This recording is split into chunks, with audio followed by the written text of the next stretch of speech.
everyone, Laura with my very own quilt shop.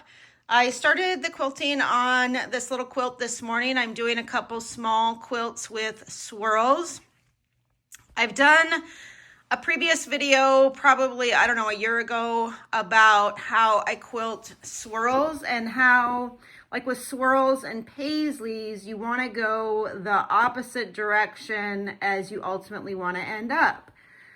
So when I started up here, I initially went to the left because I want to work to the right of my quilt.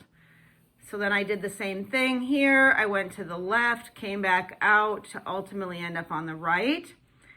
Then I wanted to fill in this area down here. So I went to the left so that I could come around and ultimately go to the right. And then I also filled in this little spot here and then swooped around to get back to moving to my right across the quilt. So then I did this swirl and I came here, then I was able to go back up here, again working to my left in order to end up on my right. And then you just continue that. You fill in where you can. When I get back here, I drop down to fill in this little spot, and ultimately ended up so that I could move back to my right. When I got up here, I had some space here. This one came from here. So when I finished this swirl, I think I came back up here. It's a little hard to tell on the orange.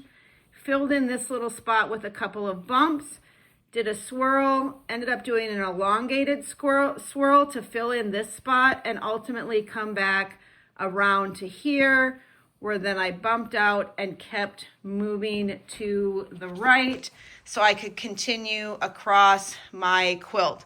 I'm not too concerned about these spots here because I think when the quilt is trimmed up, this will actually end up closer, and then you'll have the binding and the overall texture will be fine. So that's just a little bit of information on how to quilt swirls and keep moving in the direction you want. And all you have to do, if you end up in the wrong place, just travel back and echo to get back to where you want to be. Hope this helps.